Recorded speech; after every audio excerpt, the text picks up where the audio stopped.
नमस्कार, स्वागत है आप सभी का। मैं हूं आपके साथ कुमार कुणाल धीरज। बात करेंगे नीतीश की यात्रा पॉलिटिक्स का। जी हां, बिहार विधानसभा चुनाव 2025 के लिए अब महज 10 महीने के आसपास ही बाकी रह गए हैं। ऐसे में बिहार के मुख्यमंत्री नीतीश कुमार आज से प्रगति यात्रा पर है।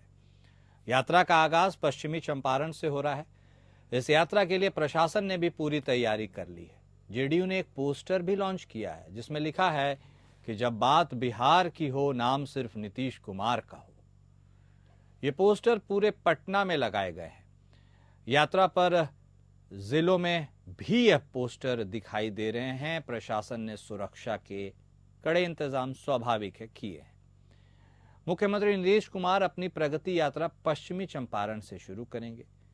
जेडीयू ने इस यात्रा के लिए एक विशेष पोस्टर जारी किया। जैसा कि हमने आपको बताया कि इस पोस्टर में लिखा है कि जब बात बिहार की हो, नाम सिर्फ नीतीश कुमार का हो। पटना में पोस्टर्स पाट दिए गए हर जगह। इस पोस्टर के जरिए जेडीयू नीतीश कुमार को बिहार के विकास का मुख्य चेहरा बताना चाहती है। वहीं नेता प्रतिपक्ष तेजस्वी यादव ने फिर से सीएम नीतीश कुमार की यात्रा पर हमला बोला है। तेजस्वी ने उनकी यात्रा को अलविदा यात्रा का नाम दिया है। तेजस्वी ने शुक्रवार को लिखा कि बिहार के मुख्यमंत्री नीतीश कुमार को 2 अरब 25 करोड़ 78 लाख की अलविदा यात्रा पर निकलने से पूर्व बिहार की जनता से क्षमा याचना मांगनी चाहिए कि 20 वर्षों में कथित यात्राओं के माध्यम से राजनीतिक पर्यटन पर निकलने के बावजूद वो अभी तक वास्तविक तथ्य, सत्य और साक्ष्य क्यों नहीं जान और समझ पाए। नेता प्रतिपक्ष ने कई सवालों का जिक्र किया। कहा कि मुख्यमंत्री जनता के इन वाजिब सवालों का जवाब दें। नीतीश कुमार की प्रगति यात्रा सिर्फ राजनीतिक पर्यटन है। वहीं एनडीए ने अपनी घेराबंदी शुरू कर दी है। मिशन 2025 को फतह करने के लिए मुख्यमंत्री नीतीश कुमार भी अपनी प्रगति यात्रा पर निकलने वाले हैं। वहीं बिहार बीजेपी आगामी चुनाव के लिए दिल्ली में रणनीति बनाने में जुटी है। बिहार बीजेपी की कोर कमेटी की 2 दिवसीय बैठक का आज समापन होगा। इस बैठक में बिहार के दोनों उप मुख्यमंत्रियों के अलावा प्रदेश अध्यक्ष और पार्टी के कई वरिष्ठ नेता शामिल हुए हैं। इस बैठक में केंद्रीय गृह मंत्री अमित शाह के भी शामिल होने की संभावना है। इस बैठक में बिहार चुनाव 2025 में पार्टी को कैसे जीत मिले, इस पर रणनीति बनाई जाएगी। साथ ही पार्टी को मजबूत बनाने के लिए संगठन में सुधार पर भी चर्चा होगी। इसके अलावा एनडीए के घटक दलों के साथ मिलकर चुनाव लड़ने के तरीकों पर भी विचार विमर्श किया जाएगा। सूत्रों के मुताबिक इस बैठक में राष्ट्रीय लोक जनशक्ति पार्टी के नेता पशुपति पारस की भूमिका पर भी चर्चा हो सकती है। पशुपति पारस को विधानसभा चुनावों में एनडीए के साथ रखा जा सकता है या नहीं, इस पर भी फैसला लिया जा सकता है। बिहार बीजेपी के अध्यक्ष दिलीप जायसवाल ने साफ कहा है कि 2025 का चुनाव में नीतीश कुमार ही अगुवाई करेंगे। बता दें कि इससे पहले अमित शाह ने एनडीए की ओर से चेहरे को लेकर यह कहा था कि हम साथ बैठेंगे और फैसला करेंगे। इससे सियासी गलियारों में अटकलबाजी शुरू हो गई थी। सियासी गलियारों में यह चर्चा शुरू हो गई थी कि क्या महाराष्ट्र में जैसे एकनाथ शिंदे के साथ हुआ था वैसा ही नीतीश कुमार के साथ होगा। बिहार बीजेपी के अध्यक्ष ने कहा कि नीतीश कुमार ही 2025 के चुनावों में एनडीए की अगुवाई करेंगे। इसको लेकर कोई दो राय नहीं है।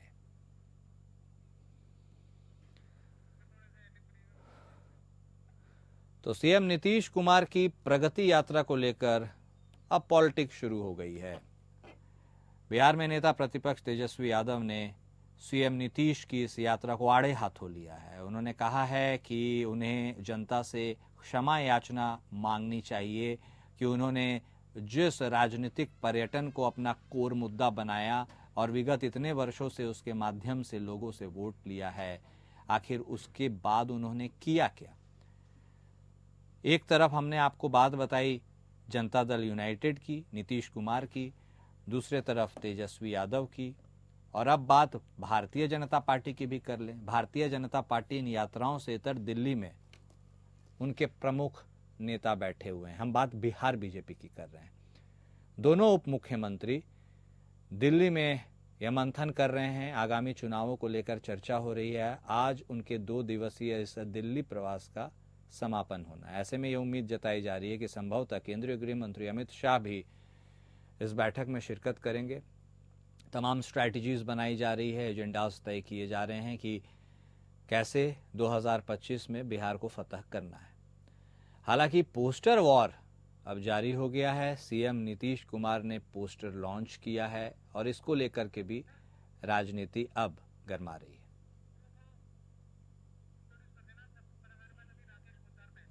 और इसी मुद्दे पर हम बातचीत करेंगे, चर्चा को आगे बढ़ाएंगे कि नीतीश कुमार की यात्रा इस बार क्या हिट साबित होगी या कहीं फ्लॉप शो ना बन जाए।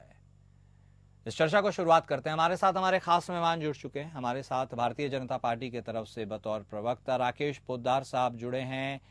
वहीं राष्ट्रीय जनता दल के तरफ से बतौर प्रवक्ता अरुण कुमार यादव साहब भी हमारे साथ जुड़ चुके हैं। जनता दल यूनाइटेड की तरफ से बतौर प्रवक्ता डॉक्टर प्रतिभा सिंह भी हमारे साथ जुड़ चुकी हैं। आप तीनों खास मेहमान का स्वागत है। सबसे पहले पोद्दार साहब आप ही के पास आते हैं। यात्रा की बात हो रही है, आप एनडीए में शामिल हैं, अग्रणी पार्टी हैं। ऐसे में आपके सहयोगी जनता दल यूनाइटेड के मुखिया और बिहार के मुख्यमंत्री नीतीश कुमार की इस प्रगति को आप कैसे आंकते हैं, और इस प्रगति को आंकने के लिए जो यात्रा वो निकाले हैं अपने नजरिए से, उसके बारे में आपके क्या राय हैं? क्योंकि ये वही नीतीश कुमार हैं जो कभी आपको आंखों की किरकिरी के रूप में भी समझते थे, आप भी उनको समझते थे, और अब राजनीतिक मजबूरी के तहत अब क्या भी बताएं, आप उनको ढो रहे हैं या वो आपको ढो रहे हैं, या आप ही लोग बेहतर समझ सकते हैं। ऐसे में आपको लगता है 2025 में फिर से सत्ता आप सौंपेंगे नीतीश कुमार को, या कहीं उन्हीं के साथ खेला नहीं हो जाए? पोद्दार साहब। देखिए कुणाल जी, माननीय मुख्यमंत्री नीतीश कुमार जी बिहार के मुख्यमंत्री हैं और इनके ही नेतृत्व में जब से हमारी गठबंधन माननीय नीतीश कुमार जी से जनता दल यूनाइटेड से हुई, अटल जी की समय से लगातार गठबंधन को नेतृत्व करने, बिहार के नेतृत्व करने के लिए माननीय मुख्यमंत्री नीतीश कुमार जाने जाते हैं। चाहे अभी की फिलहाल की बात कर रहे हैं, कम सीटें होने के बावजूद भी बड़े भाई के रोल में उनको ही माना जाता है और उनके ही नेतृत्व में बिहार का सरकार भारतीय जनता पार्टी चलाना चाहती है। 2025 में भी आप देखिएगा रूपरेखा हमारा तैयार है। हमारे शीर्ष नेतृत्व जो दिल्ली में बैठकें कर रही है, उसका एक ही विजन है कि माननीय मुख्यमंत्री जी के नीतीश कुमार जी के नेतृत्व में ही चुनाव लड़ेंगे। और कुछ दिन पहले हमारे उप मुख्यमंत्री माननीय सम्राट चौधरी जी का बयान आपने सुना होगा। तो मैं स्पष्ट रूप से कहना चाहता हूं कि जो बिहार में माननीय नीतीश कुमार जी ने विकास कार्य किए, मैं जो महिलाओं की बात करें, जिस महिलाओं के लिए जो जिस यात्रा प्रगति यात्रा जो निकली, जिसमें महिलाओं को सम्मान देने की बात है, जीविका के माध्यम से 10,000 जीविका बिहार के अंदर चल रही है। लगभग 2 लाख महिलाएं इसमें जुड़ी हुई है। 2 लाख महिलाएं लगभग लाखपति बनी हुई है। और मैं कहना चाहता हूँ उसके बाद चाहे हमारे बहने इंटर पास करे 25,000 देने की बात हो, चाहे ग्रेजुएशन पास करे 50,000 की बात हो, चाहे पूरे देश के अंदर सबसे महिलाओं को उत्थान, महिलाओं की भविष्य के लिए उन्होंने एक बटालियन बनाया था, स्वाभिमान बटालियन, जिसमें महिलाओं को 35% महिलाओं को जोड़ने का काम किया। 50% अगर आरक्षण कहीं पे है तो बिहार के अंदर महिलाओं को सरकारी नौकरी में है। तो इन्होंने बिहार के मुख्यमंत्री जी ने काम किया। और कुणाल जी, ये पहली यात्रा माननीय नीतीश कुमार जी की नहीं, 14 यात्रा उन्होंने संपन्न किया। 14 यात्रा में कहीं ना कहीं माननीय मुख्यमंत्री जी को लाभ मिला, बिहार की सरकार को लाभ मिला, जनता को लाभ मिला और एनडीए सरकार को मिला।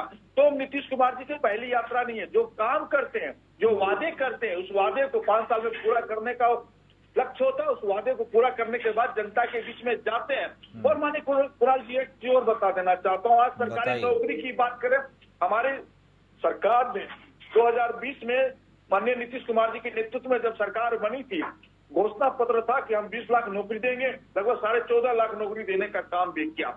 और मैं कहना चाहता हूँ आपके सामने हमारे भाई अरुण यादव जी बैठे हुए हैं, मैं इनसे विनम्र विनती करता हूँ कुणाल जी आपके माध्यम से कि आप मुख्यमंत्री जी के काम को मत गिनाइए। आप माननीय 15 साल माननीय मुख्यमंत्री पूर्व लालू प्रसाद यादव जी रहे, उनके कार्य को गिना दीजिए, राबड़ी जी के कार्य को गिना दीजिए।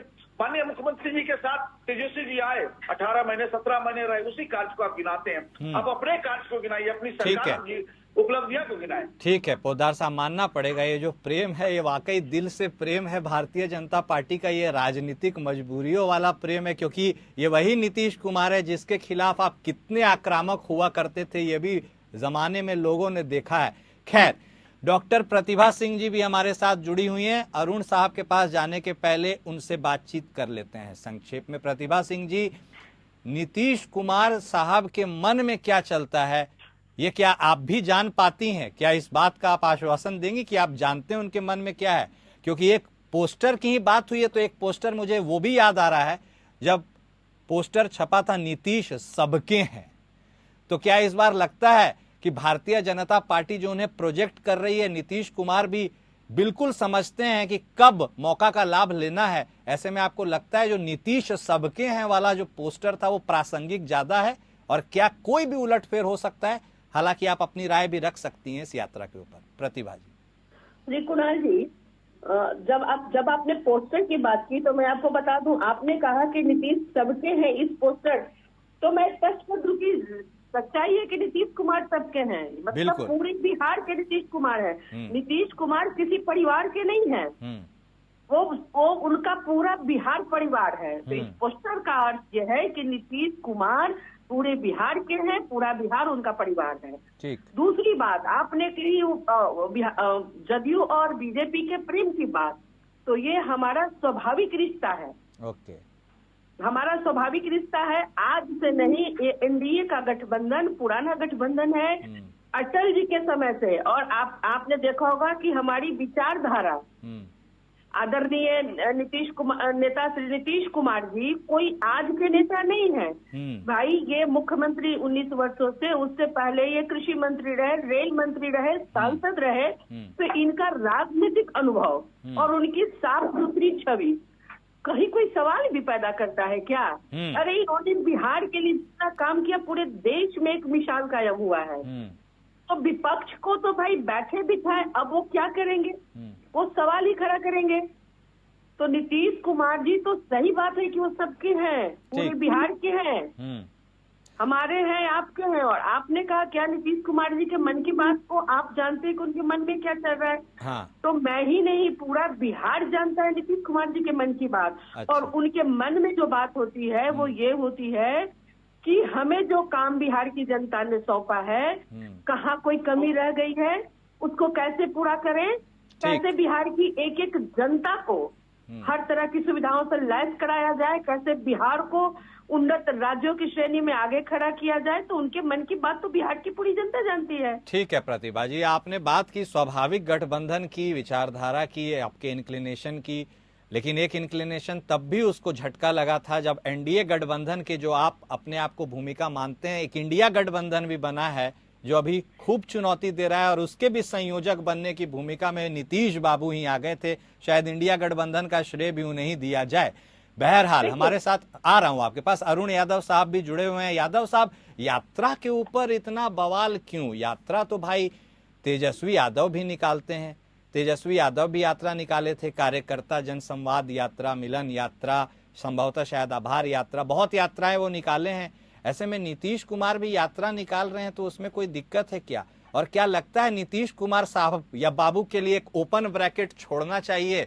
क्या जाने नीतीश कुमार कब किसके हो जाएं? अरुण बाबू बोलिए।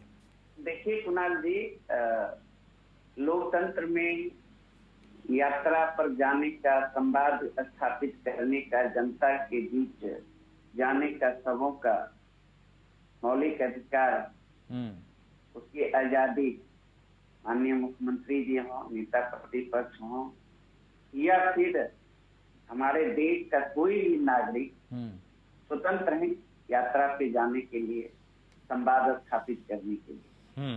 हम ठीक आपने कहा, हमारे आदरणीय नेता तेजस्वी यादव जी भी चौथा चरण का यात्रा जो था उनका कार्यकर्ता दर्शन का संवाद कार्यक्रम कल ही भागलपुर जिले से संपन्न हुआ, और 116 से अधिक विधानसभा क्षेत्र के कार्यकर्ताओं से अब तक 4 चरणों में वो संवाद स्थापित किए हैं, और पार्टी के मजबूती को लेकर, विस्तार को लेकर, वहीं कार्यकर्ताओं के माध्यम से जो गांव ग्रामीण के मुद्दे हैं, ज्वलंत सवाल हैं, वो भी सवाल उन्होंने लेने का काम किया।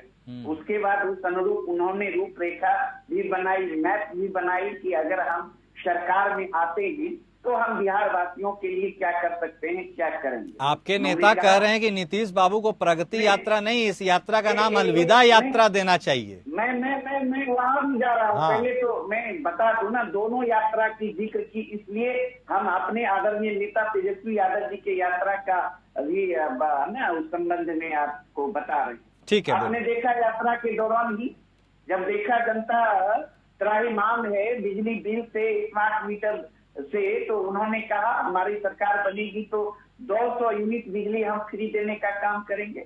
आपने देखा उन्होंने कहा सामाजिक सुरक्षा पेंशन योजना, वृद्धा पेंशन योजना के तहत अभी बिहार में 400 रुपया मिलता है, हमारी सरकार बनेगी तो हम 1500 रुपया देंगे। आपने देखा यात्रा के दौरान ही माई बहन मान योजना लागू करने की बात की, उसके तहत 2500 रुपया हम प्रत्येक माह हमारे आदरणीय नेता महिलाओं को देने का काम करेंगे। हमारी सरकार बनेगी तो 500 रुपया में गैस सिलेंडर देने का काम। नहीं, वो तो ठीक है, ये चुनावी वादे भाषण के लिए छोड़ दीजिए ना अरुण बाबू। अभी फिलहाल नीतीश बाबू की यात्रा से क्या तकलीफ? कुणाल जी, अब मैं जाता हूँ, एक हमारे आदरणीय नेता चुनावी वादे, चुनावी भाषण की जुमलाबाजी भी करते हैं, तो अंतर है। आपने देखा 2020 के बिहार विधानसभा चुनाव में अभी हमारे भाजपा के साथी बता रहे थे ना, उसमें बता दीजिए ना अपनी उपलब्धि। 15 साल आपकी सरकार रही थी। हाँ, एक मिनट प्रतिभा जी, आपके पास भी आएंगे।